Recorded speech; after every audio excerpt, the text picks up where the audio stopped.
Turn 1 Soul Ring. Can you say something, Eric? No, that works. Okay. No, you're good. So did you... I wanted to say something funny, and then I just... Yeah, it didn't quite work. It didn't go anywhere. So have you watched anything on Netflix lately that's been really good?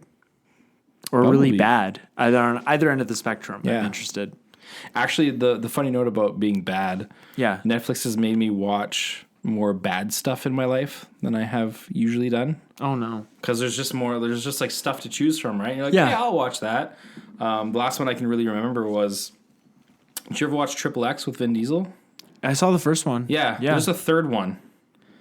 Did they bring Vin Diesel back? Yes. Wow. I didn't see the second one because there was no Vin Diesel. Oh, it was freaking Ice Cube. Ice Cube. Yeah. That was bad. Yeah, I just, That was bad. I was like, Vin Diesel's back. They're going to do good. It's even... It's worse? It's so bad. Okay. I want to watch it now. Yeah. And the really crappy part about that is that there's... I'm going to look right now because there's a actor that I really like. He's more into like the kung fu stuff. Return of Xander Cage is called. Right. And I think it's... Yeah, Tony Jaa. So I don't know if you know who Tony Jaa is. I don't think so. I'd have to see him. He was in...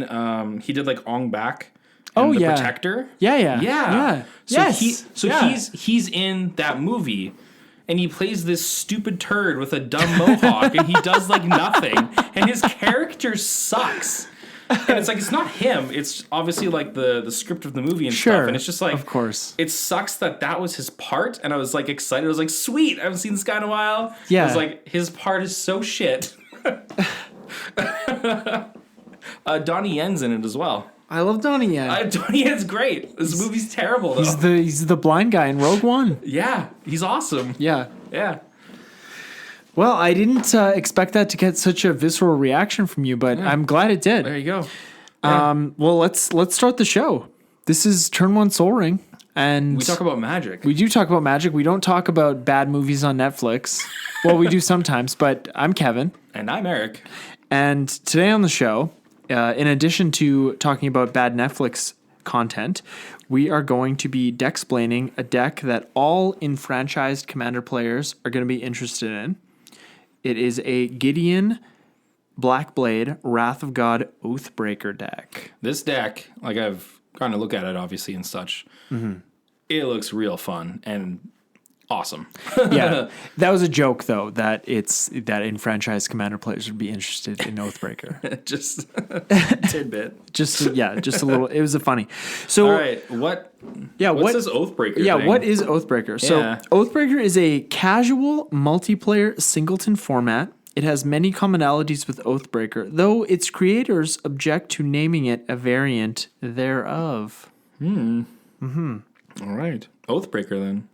Rather than choosing a legendary creature as a commander, players select a planeswalker as their Oathbreaker and an instant or sorcery as that Oathbreaker's signature spell.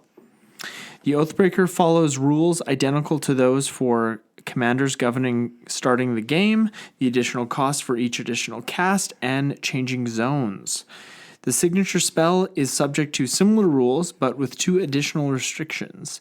It can only be cast while its owner's Oathbreaker is on the battlefield, and it always returns to the command zone upon resolution, overriding all other effects and rules, breaking the functionality of some abilities such as buyback. That's too bad. Interesting. Yeah. Yeah. I mean, it also makes sense though. Yeah. I guess there's no legendary creatures with buyback. No, there's not. But it's like, this is how this game is working. You're always going to have this spell, so we're not going to let you cheat mana costs in a different way. No, unless you're playing Ugin the Ineffable. Ah. Yeah. As in Commander, the Oathbreaker's color identity restricts deck construction to cards within the color's identity, and no 2 cards may share a name, with the exception of basic lands. Cards that refer to your commander instead refer to your Oathbreaker, like Command's Tower. Ah, well, thank you. Unlike Commander, Oathbreaker decks must contain exactly 60 cards, including the Oathbreaker and signature spell.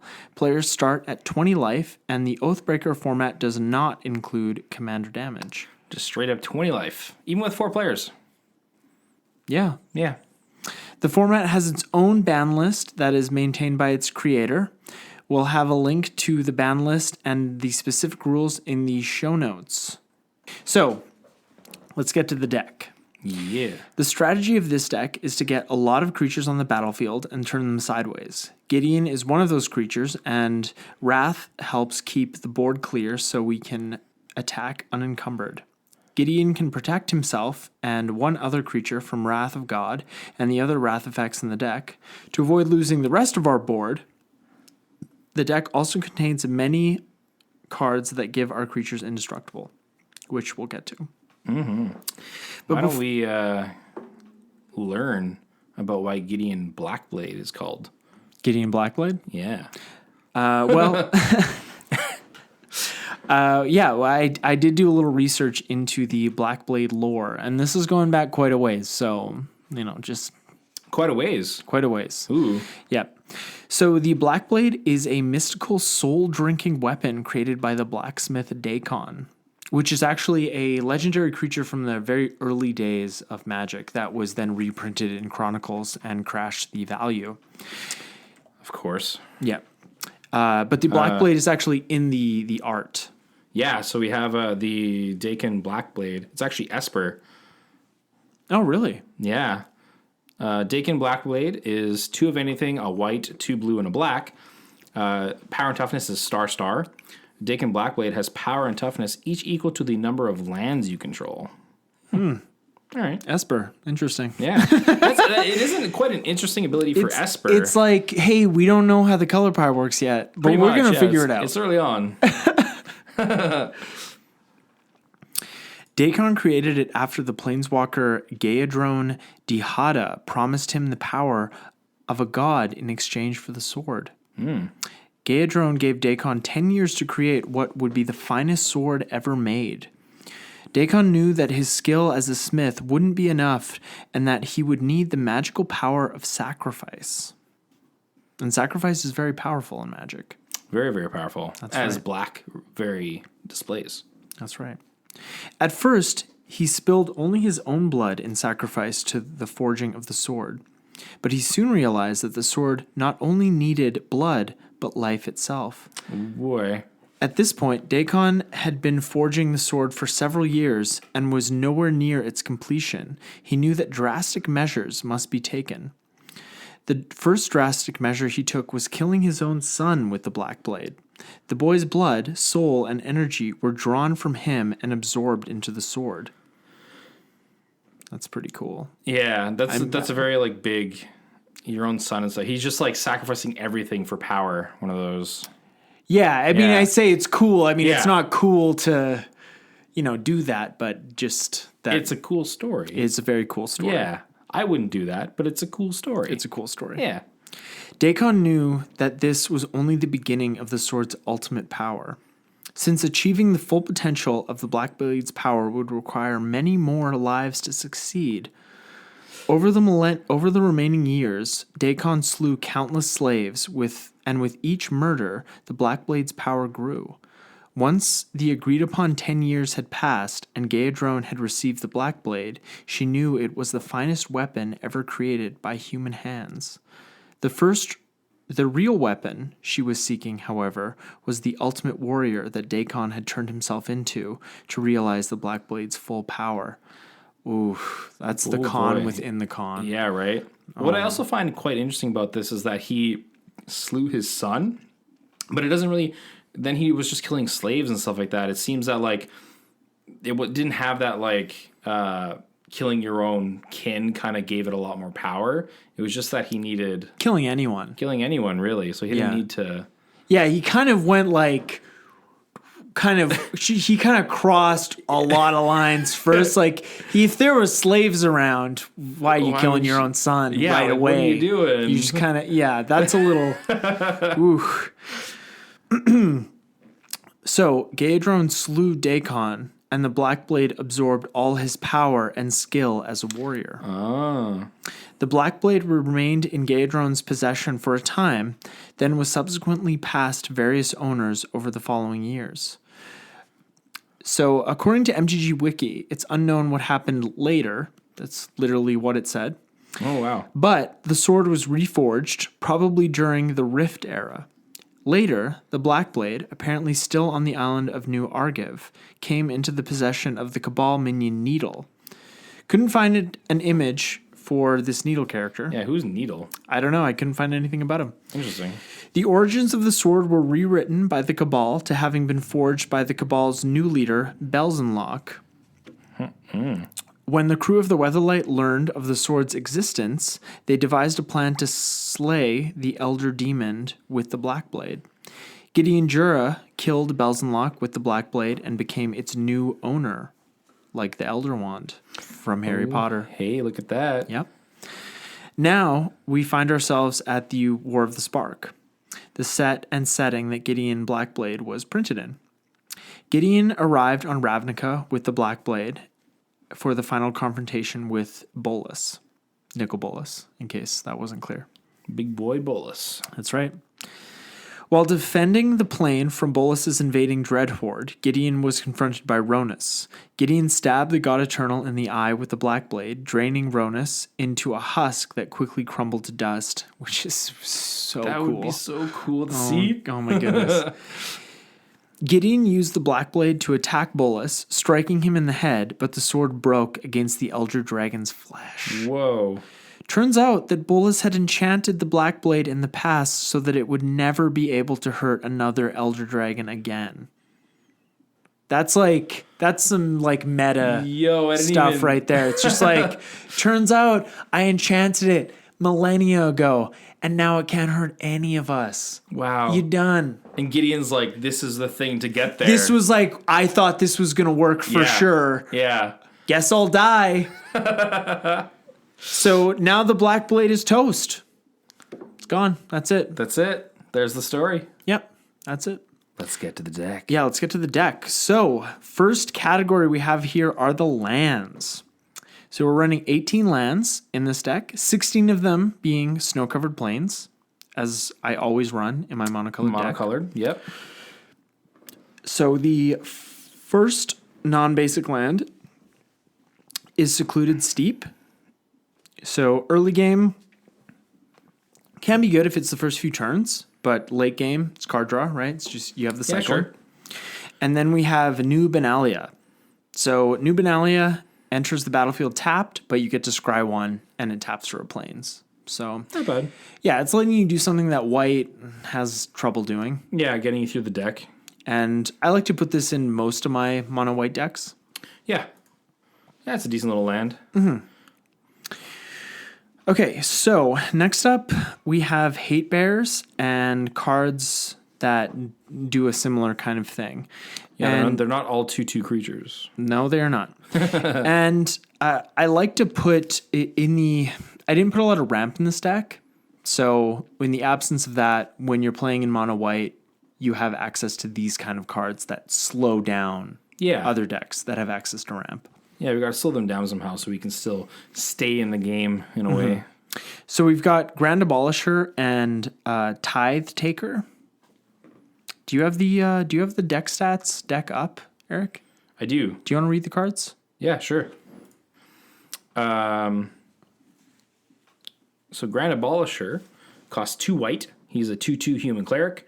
During your turn, your opponents can't cast spells or activate abilities of artifacts, creatures, or enchantments. And then Tithe Taker is one of anything and a white for a 2/1 human soldier. During your turn, spells your opponents cast cost 1 more to cast, and abilities your opponents activate cost 1 more to activate, unless they're mana abilities. He's also got Afterlife 1, so when he dies, you get a spirit. That's right. Yeah, 1/1 spirit. Yeah. Does it have flying? Yes, it does. Yeah, so both these cards perform a similar task. The Grand Abolisher is, I would say, more powerful. Yes. With a deck that wants to win with combat damage. but we really don't want our opponents messing with us during combat. But yeah, Tithe Taker just kind of slows things down. Exactly. And it's like there's only one Grand Abolisher out there. So you can't have more of those guys. No, you sure need something of the like. You sure do. Yeah. All right, next up we have Vryn Wingmare. It is a creature for 2 and a white, Pegasus, 2/1 with flying. Non-creature spells cost 1 more to cast. So I wanted to take more of a budget approach to this deck, which is why this isn't Thalia. Yeah. But it does the same thing for 1 more mana, and it has an evasive ability. Yeah, it itself is flying unlike Thalia, so. But I guess we can say, like, you took a budget to the deck. I think you said it's under 100? Yeah. Yeah.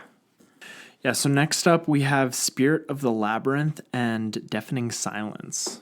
Got a nice new shiny card in there. Oh, yeah. Yeah. So the Spirit of Labyrinth, it is 1 of anything in a white for a 3/1 spirit. Each player can't draw more than 1 card each turn. And on top of that, for Deafening Silence, it's a 1 mana for a white enchantment. Each player can't cast more than 1 non-creature spell each turn. So yeah, Seems pretty good for what you're looking to do too. Exactly. Yeah. Just slow my opponents down. Yeah. And, mono white can ramp with artifacts or just slow down the game. And obviously, with this deck, we're opting for the latter. Totally. All right, so lastly in this category, we have Authority of the Consuls, Imposing Sovereign, and Kinjali's Sunwing. So Authority of the Consuls is a 1 white mana enchantment. Creatures your opponent's control enter the battlefield tapped. Whenever a creature enters the battlefield under an opponent's control, you gain 1 life. Also, Authority of the Consuls, I feel, it's one of my more favorite It's white such enchantments. Like, it's such a small investment. Yeah. To have that effect. And the life gain you get over the course of time actually, like, amounts to something, so... Definitely, yeah. Next up, we have Imposing Sovereign, which is 1 and a white for a 2/1 human. Creatures your opponent's control enter the battlefield tapped, which is really great because we want to be able to swing in for combat damage, Yeah, so you're kind of preventing your opponents from being able to block if you end up getting rid of all the creatures. They're like a turn behind always. Mm-hmm. Yeah, and Kinjali Sunwing is the same thing, except it's 2 and a white for a 2/3 dinosaur with flying, and creatures your opponent's control enter the battlefield tapped. Can't do nothing. No, I hope not. So the next category here we have is protection, and by now you all know that I like to have this as a category in my deck decks. Always have protection. That's right. So first up we have Rootborn Defenses, Make a Stand, and Unbreakable Formation. Ooh, yeah. So, again, saying all these at the same time because we have indestructible stuff going on. Yeah. So Make a Stand is 2 of anything and a white for an instant. Creatures you control get +1/+0 and gain indestructible until end of turn. Rootborn Defenses, same mana cost for an instant. You can populate and then creatures you control gain indestructible until end of turn. And populate is relevant. Yeah. It is. Yeah. So you're going to be able to make a copy of a token that you have on the battlefield. And then the newer card of the bunch. Oh, Make a Stand's M19. But it was originally printed. I thought it was, yeah. Oath, I think. So, Unbreakable Formation, same mana cost again. I didn't even know. Everything to make your guys indestructible is 2 of anything in white. Yeah, no, that's what, because white has the wraths, and they have everything that makes indestructible, so you can just protect your board. Because white can't rebuild, so it needs ways to protect its board. So we're good to go. Yeah. So creatures you control gain indestructible in a turn. This card does have Addendum. So if you cast this spell during your main phase, you put a 1/1 counter on each of those creatures, and they gain Vigilance until end of turn. Nice. Yeah. Thanks for the Addendum, guys. Yeah, I really like that, actually. Yeah. Oh, for sure. Especially in this deck. Oh, yeah. Yeah. This is one of those times where you want to cast Unbreakable Formation on your first main phase and then attack. That's right. Yeah. Yes. So Wrath of God isn't the only board wipe in this deck, but it is one we can repeatedly cast if we have Gideon and enough mana. So these 3 cards can help create a one-sided board wipe scenario, which is really good. So next up in this category is Brave the Elements. And, oh boy. So Brave the Elements is 1 white for an instant. Choose a color. White creatures you control gain protection from the color of your choice until end of turn. And we only have white creatures in this deck. Really? Whoa. What? We don't have like artifact token production? So the only thing here is this doesn't protect against wraths. Yeah. But it would protect against what's that red one? I can't believe I'm forgetting the name. It deals 13 damage. Blasphemous Act. Yes. Yeah. Best red board wipe. Hands down, yeah. So, yeah, anything that like deals damage or is targeting, yeah, Brave the Elements is great for that stuff. Yeah. So last up in this category is Aegis of the Gods. It's demanded by the gods it is. I was doing Jar Jar Binks, but I didn't want to go like full Jar Jar Binks there because I didn't want to be. I didn't want to. Jar Jar? I didn't want to be offensive, you know. But it's fine if it's Jar Jar, right? It's like Misa have a no boomer. Yeah. He's going to be the best Star Wars character. Well, it turns out he's the Sith Lord that caused all this. Apparently. Yeah. Yeah. That's actually a pretty cool like reveal, like lore thing. Like yeah, those like YouTube videos. Yeah.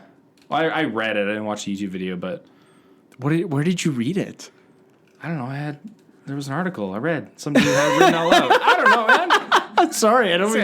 It's not a witch hunt. You don't have to get. What are those called? I don't know. Fan theory. Oh, fan theory. Hey, it's a fan theory. Got there. Anyways, yeah. Gideon Enough Blackblade about Jar Jar Binks. Jeez.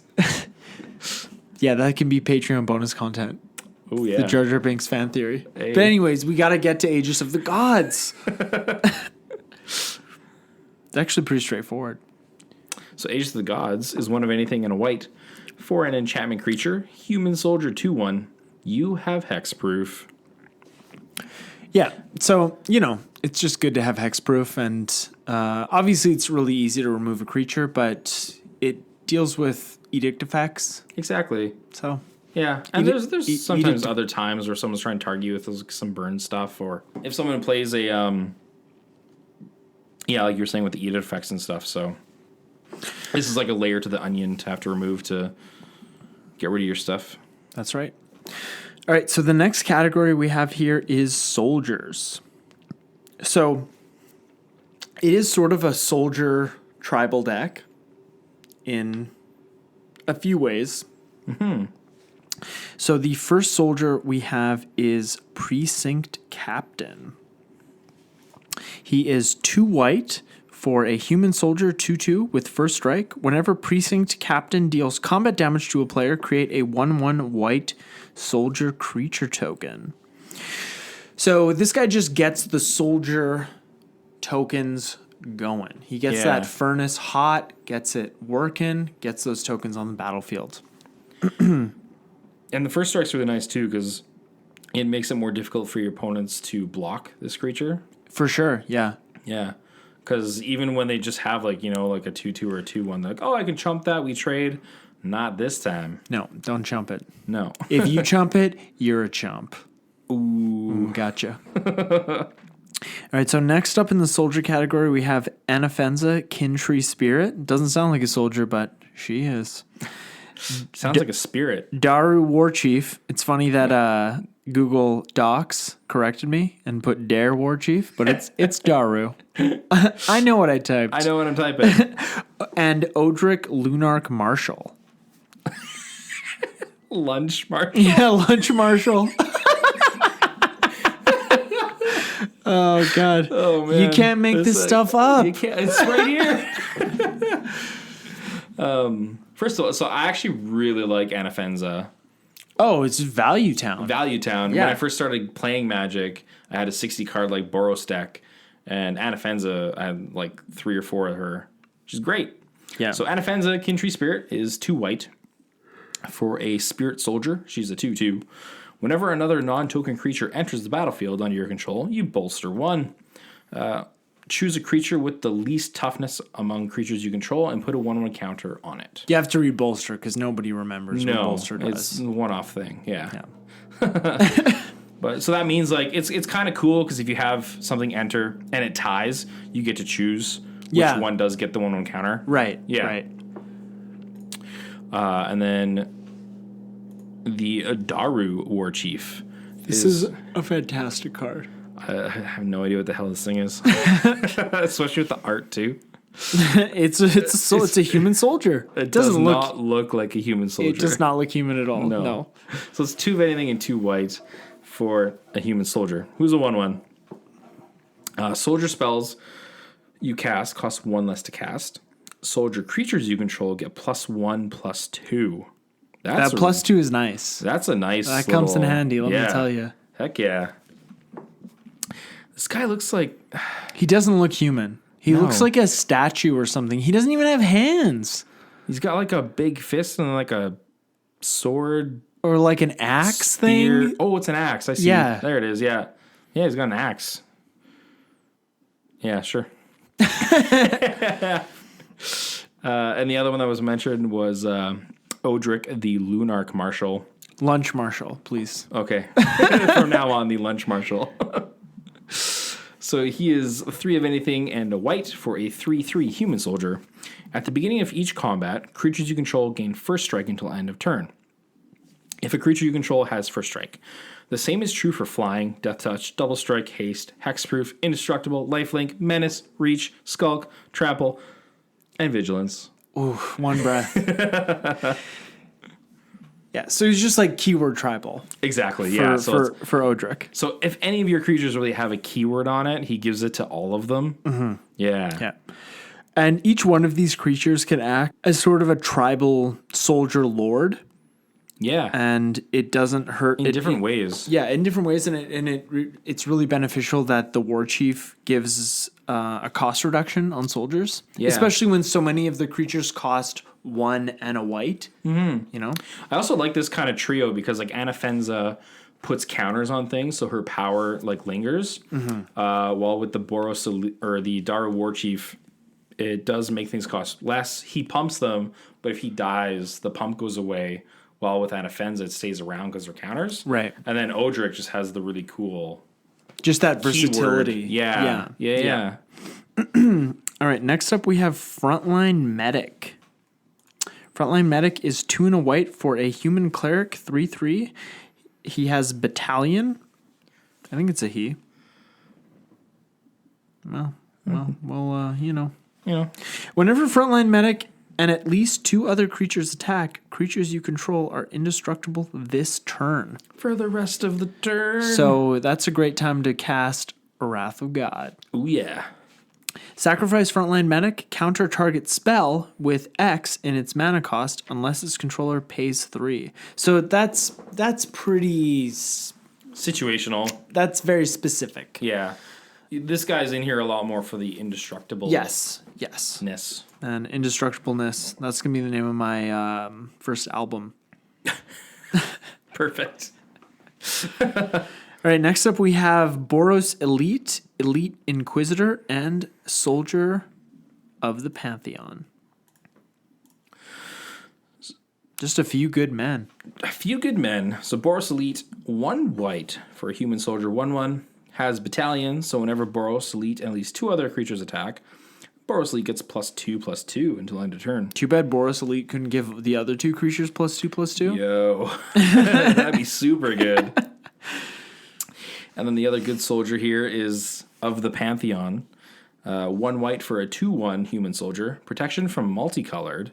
Whenever an opponent casts a multicolored spell, you gain 1 life. That's pretty good too. So the last one here is the Elite Inquisitor. 2 white for a human soldier 2/2. First strike, vigilance, protection from vampires, werewolves, and zombies. Yeah, that last bit's probably not going to be too relevant, but... I like how it's like so specific. Like obviously it's from Innistrad, so... Yeah. Yeah. Yes. This would have been a great limited card. Yeah. Okay, next up in this category is Preeminent Captain. It's 2 and a white for a Kithkin Soldier, 2/2 with first strike.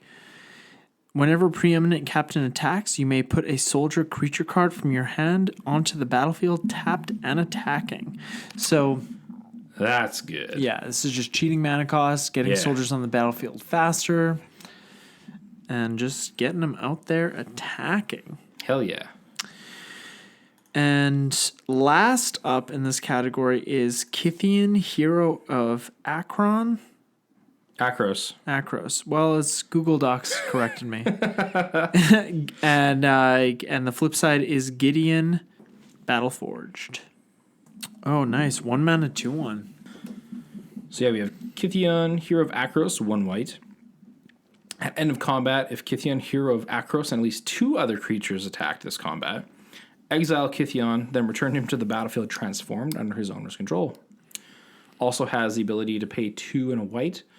Kithian gains indestructible until end of turn. And it's a colon, so we can do it over and over multiple and over times. again. Yeah. Very corner case, but if someone does try to remove Kithian, you can be like, nope. Indestructible. But why would they if they saw that you had 3 mana? Exactly. That'd be a dumb. It's foolish. Yeah. But also good to attack with him. There could be some cases where you like attack and they have a good block. You can make them indestructible, and then they try to remove on the stack. But still, you could just make him indestructible. Right? You'd have to make him. You'd have to pay another 3 on top of that. So it's like if you need 6 total mana. Oh yeah, you would. You're right. Yeah. Wow. Ooh, rules guy over here. But then most of the time when you do get him transformed, it's Gideon Battleforged. Nice. Legendary Planeswalker, Gideon. +2, up to 1 target creature and opponent controls attacks Gideon during its controller's next turn, if able. Also has a +1. Until your next turn, target creature gains indestructible. Untap that creature. And then 0. Until end of turn, Gideon Battleforged becomes a 4/4 human soldier creature with indestructible. That's still a Planeswalker. Prevent all damage that would be dealt to him this turn. The classic Gideon ability. Yeah. Yes. Yeah, so Kithian's just doing what we want the creatures in this deck to do, which is just protect themselves from wrath effects and have soldier synergy.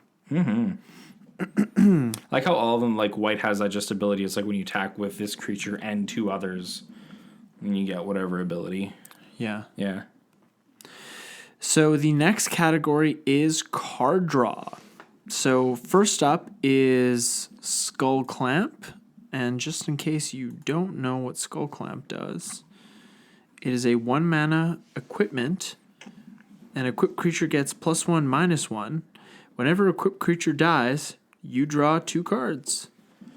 And the equip cost is 1. I like that this was one of those last minute changes to Skull Clamp, and it was +1/+1.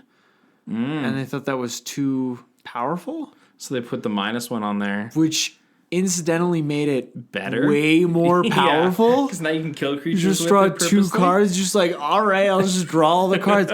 Like, this is such a great card draw engine in like red and white, like those colors that have so much trouble with it. So just like, thanks. That's probably why it's banned in Modern. Yeah. Next up is the Bygone Bishop. Bishop. So 2 of anything and a white for a Spirit Cleric, 2/3 flyer.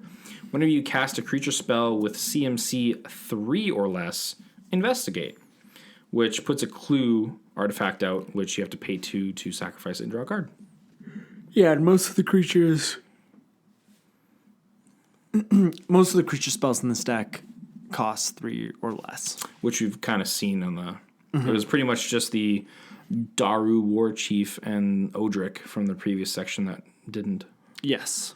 Yeah. So next up we have Mentor of the Meek. It's 2 and a white for a human soldier 2/2. Whenever another creature with power 2 or less enters the battlefield under your control, you may pay 1. If you do, draw a card.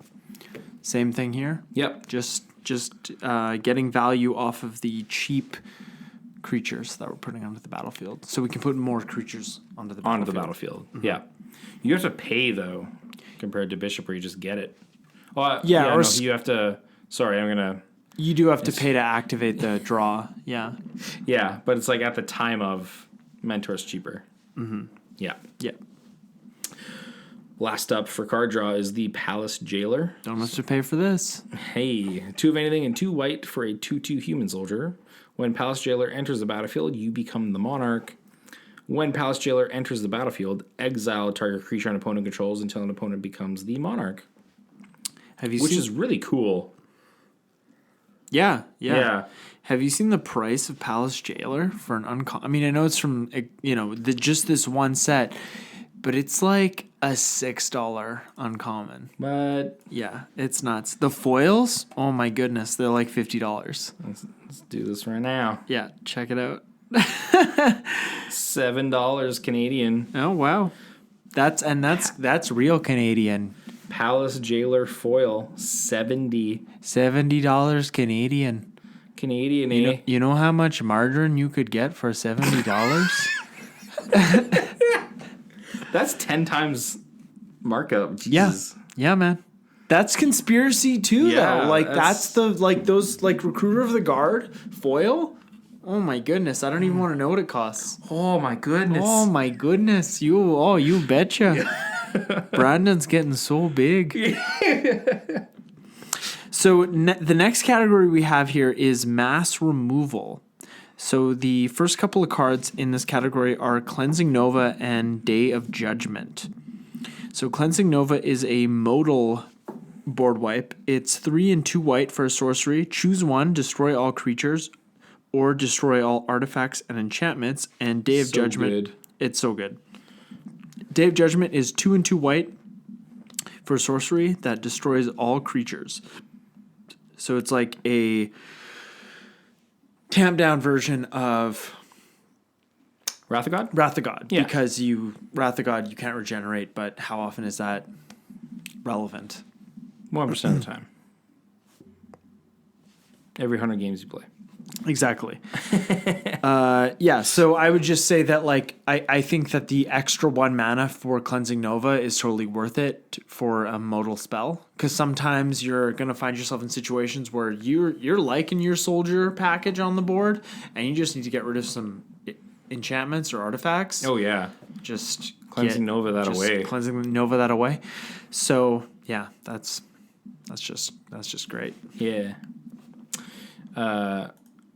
So we do have in this deck a mean spell. Well, you know what? I could have done Gideon Blackblade and this spell as my signature spell. But I chose not to. You chose not to. We're talking about Armageddon. So 3 of anything in a white to just destroy all lands. Destroy them all. You know what? Don't say it's a mean spell, because it is a mean spell. it's legal. I know. Lands let me play my spells. I can't do it anymore. Yeah, I guess it's just like you should have been prepared for that. You should always be prepared for Armageddon. How do you prepare for Armageddon? Well, you can play Artifact Ramp, or you can have like a Simian Spirit Guide in your hand.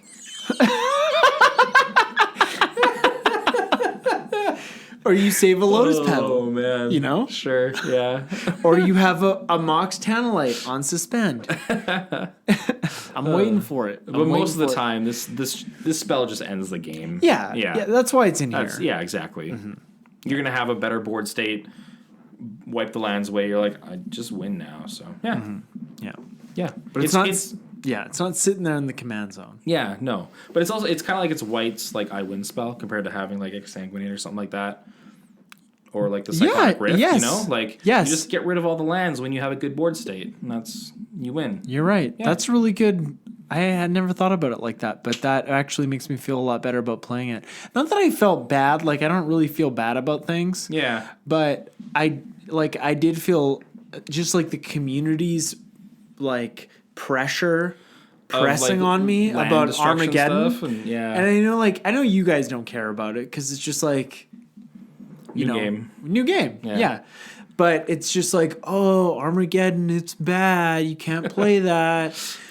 But, that's a really great way to look at it. Like, it's just like Cyclonic Rift in white. Yeah. It's fine. Yeah. There you go. Wow. This is just like a whole new... This is a revelation for me. It's not this like, is an on-air revelation for me. It's not like everybody has like no creatures and you're like Armageddon. That's the time. That's not how you play Armageddon, by the way. I have 3 mana. Exsanguinate. Y'all lose 1.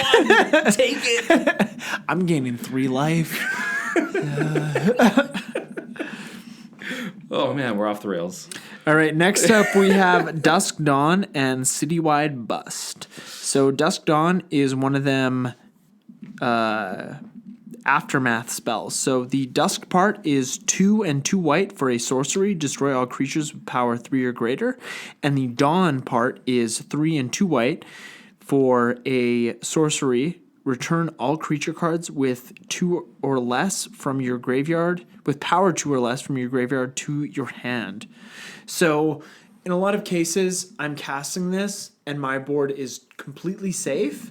And if a board wipe occurs where I lose my board, I can cast this and I can bring almost all of my creatures in my graveyard back to my hand. Yeah, I think it's like 3 creatures in your whole deck wouldn't come back from this. Yeah, Yeah, that's it. Yeah, it's very few. Yeah, that's real good. Mm-hmm. Yeah, and Citywide Bust is 1 and 2 white for a sorcery. Destroy all creatures with toughness 4 or greater. That one's also interesting because it's toughness. Yeah, You never see that really. Yeah, so none of the creatures in this deck would be affected by it, unless they, if they had the Pumps or various something. buffs. Then, Yeah. they would be. But Got then I that, could bring them back with Dawn. Daru Warchief out there. Yeah, Daru Warchief does some work. Plus 2 toughness. Yeah, that is good. If that was in Hearthstone, they probably would have nerfed it. Remember when they nerfed Murloc Warchief? Yeah. It used to be +1/+2. I don't think that needed to be nerfed. But that's fine. That's a story for That's another fine. day. Yeah, moving on. Okay, so we're moving on to the targeted removal. I like to split up the categories that way. Yeah, Yeah. I mean, Yeah, you know how I do it. yeah, I agree. Oh. So first of all, we have some. I guess like it's a lot of exile effect things. So the Banisher Priest, Journey to Nowhere, and Seal Away. So Banisher Priest is 1 of anything in 2 white for a 2/2 human cleric. When Banisher Priest enters the battlefield, exile a target creature and opponent controls until Priest leaves the battlefield. And then Journey to Nowhere kind of does the same thing. It's 1 of anything and a white for an enchantment. When Journey enters the battlefield, exile a target creature, and then when Journey to Nowhere leaves the battlefield, you return that creature to the battlefield. And then Seal Away, same thing as... Yeah, it just has to be tapped. It just has to be tapped. So, but this also Seal Away also has flash, Yeah. So, which is really nice. Yeah, yes, and so they all do pretty much the same thing, but I would say that the enchantment spells are better as removal spells because enchantments are the most difficult permanents to remove. Exactly. So, but of course you can get the Banisher Priest back from the Dusk Dawn. Exactly. Yeah. Yeah. But I do like Seal Away because then like your opponent attacks with some big old creature. They're tapped at that point, so you can flash that in and get them off the battlefield. Mm-hmm. Yeah. So next up we have Banishing Light. It's 2 and a white for an enchantment. When Banishing Light enters the battlefield, exile target non-land permanent and opponent controls until Banishing Light leaves the battlefield. So similar to the last batch of removal spells, but it can hit any non-land permanent. Oh yeah. So it can even hit enchantments. Or planeswalkers. Yeah. Get out of here. Next up is the Collective Effort. This is a cool one because it's modal. So it's 1 of anything in 2 white for a sorcery, which has Escalate. So Escalate works as you tap an untapped creature you control to choose more modes beyond the first. So you can choose 1 or more. Destroy target creature with power 4 or greater. Destroy target enchantment. put a 1/1 counter on each creature target player controls.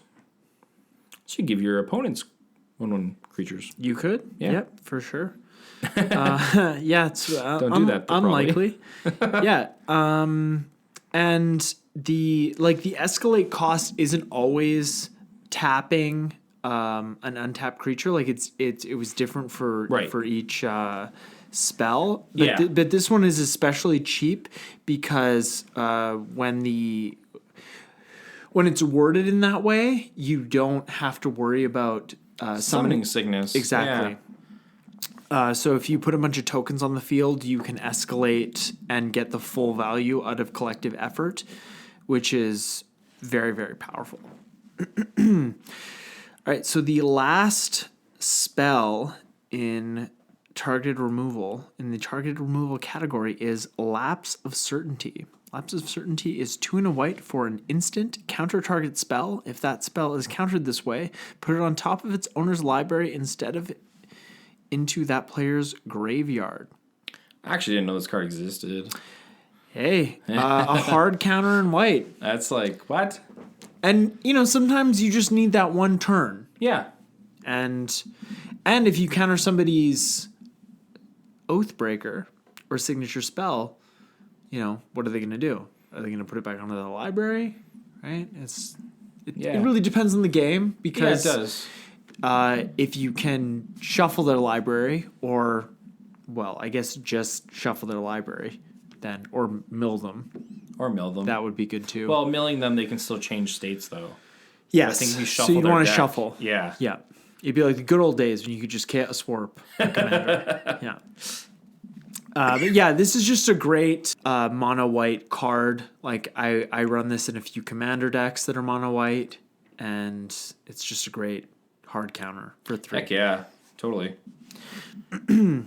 All right, so we are going to move on to the ramp and just kind of the good stuff category of this deck. So yeah, we do have... I do like this card a lot. What am I doing this in the... This whole cycle is really good. The whole cycle is really good. So it's the monuments from Amonkhet. So Ketra's Monument is a 3-cost legendary artifact. White creature spells you cast cost 1 less to cast.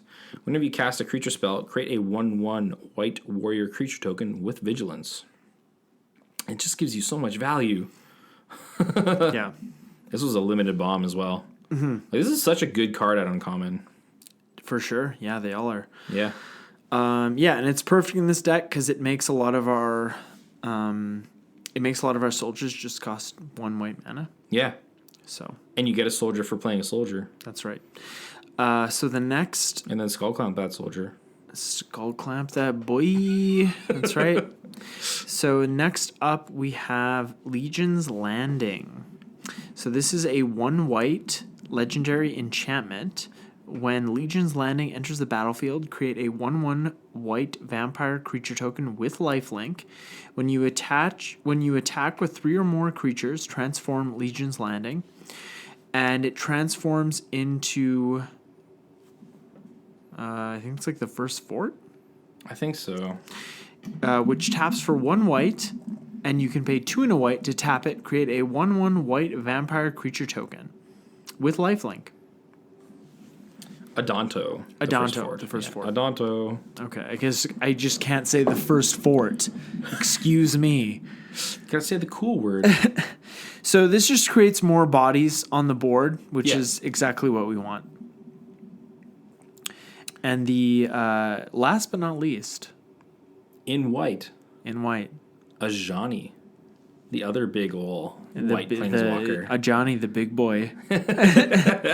So Ajani, Adversary of Tyrants. 2 of anything and 2 white for a 4 loyalty planeswalker. You can +1 to put a 1/1 counter on each of up to 2 target creatures.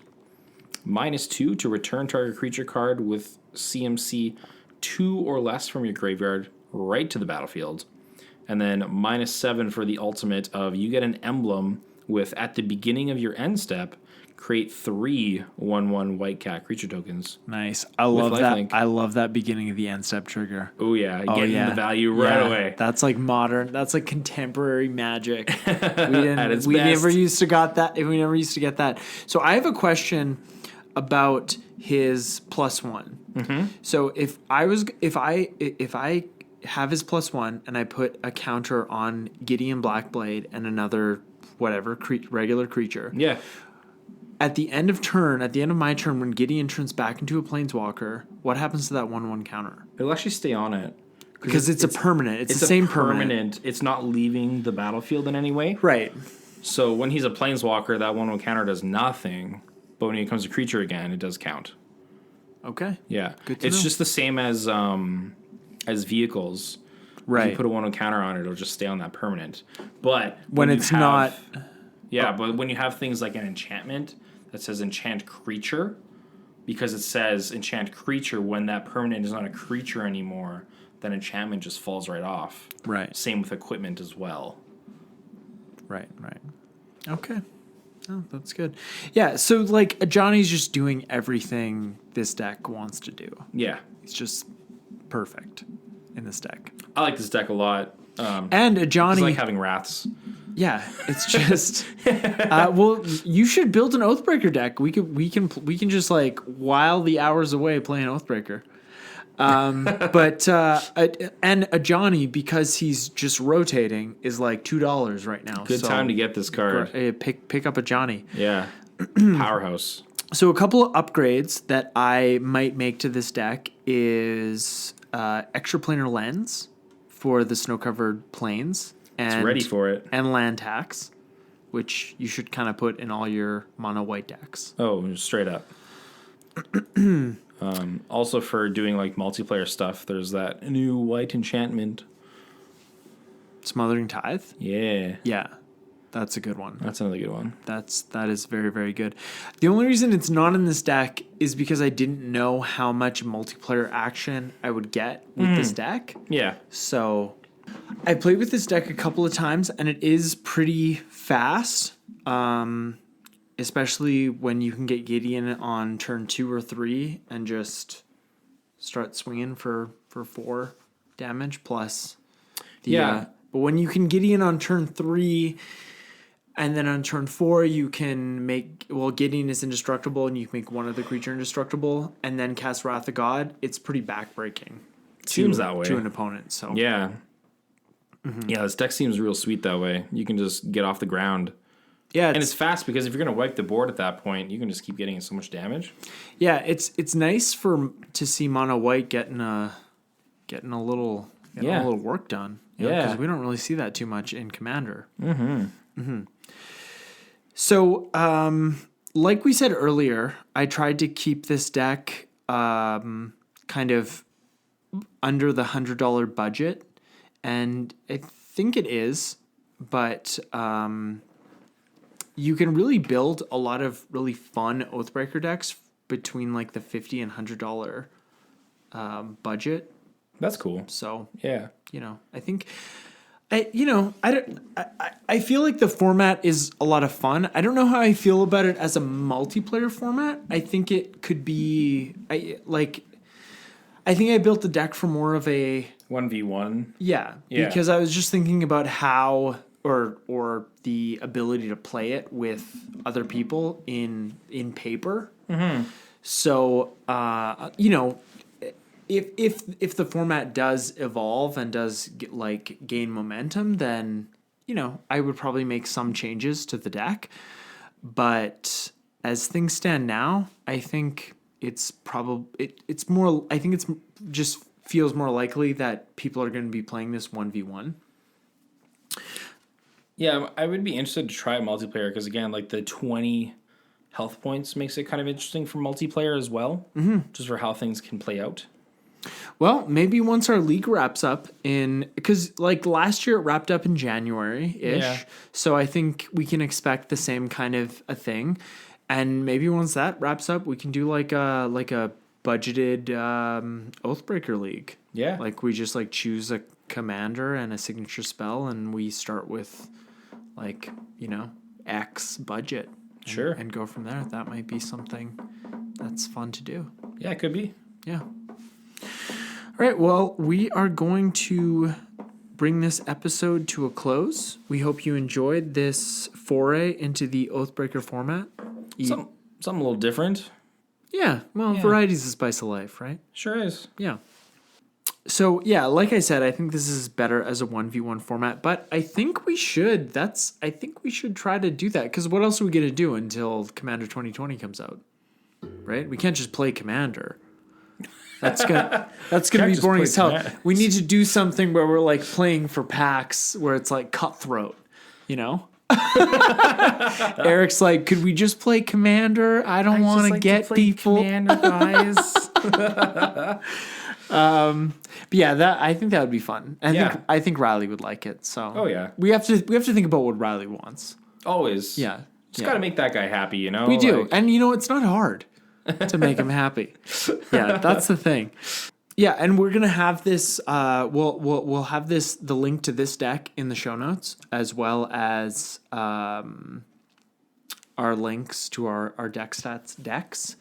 So you'll be able to find this, and if you want to get in touch with us, you can find us on Instagram at Turn One Soaring the Podcast, and I'm on Instagram at Command Beacon, and you can email us at turn1soaringthepodcast@gmail.com. Eric, are you on Instagram? There's an account on there. You should get on Instagram. Like you should start a Magic account, because like it's very, I know people, well, not people, but Instagram seems like so positive. Like it's not like, it's just good like vibes, it's just good vibes, and like people, like with like Magic, people are just posting like, hey, I made this altar, or hey, I'm opening this pack. It's just good stuff. Cool, good stuff. Yeah, it's just great. Like, and you have so many cool decks. Like, you could just do like deck techs. You know what I mean? So, and like these I never folks thought of that format. These folks are gonna follow you. Yeah, I never thought of Instagram as a format like that either. And then just like more we've done this show and talking about it and stuff, I'm like, oh yeah, it's actually a really nice medium. It seems for getting Magic content out there. Yeah, well, check out Command Beacon, because that's almost 400 posts, just nothing but net. I'll be the judge of that.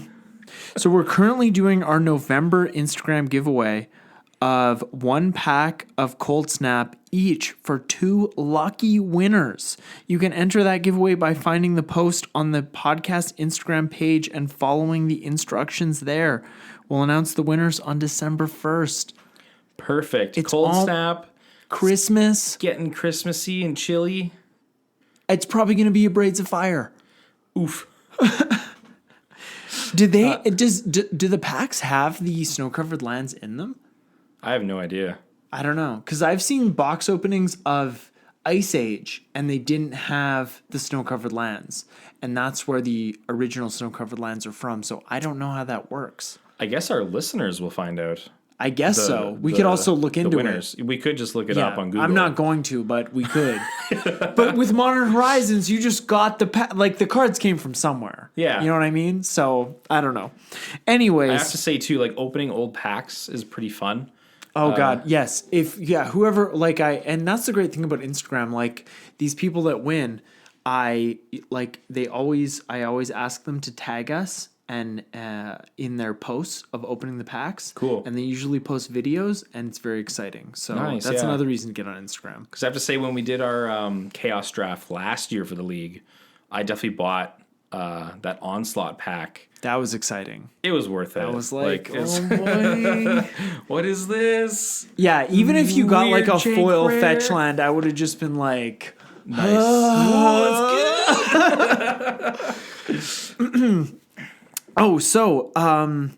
Right.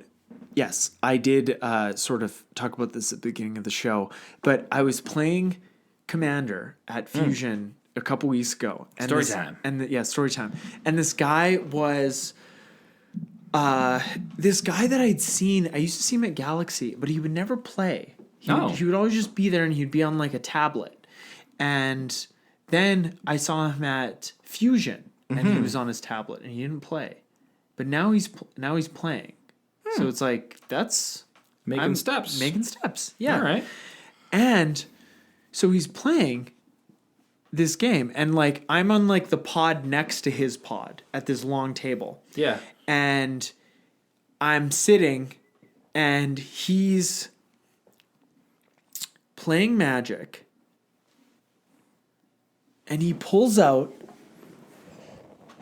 what I think is a DS.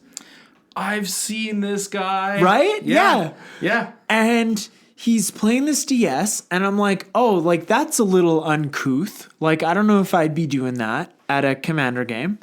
But Dude, what? But then he's like I was paying more attention to this because there was nothing going on in my game. Yeah. I was paying more attention to this game adjacent to my game, and this guy's like, he's catching he's not missing a beat. Oh. And he's playing DS. Yeah.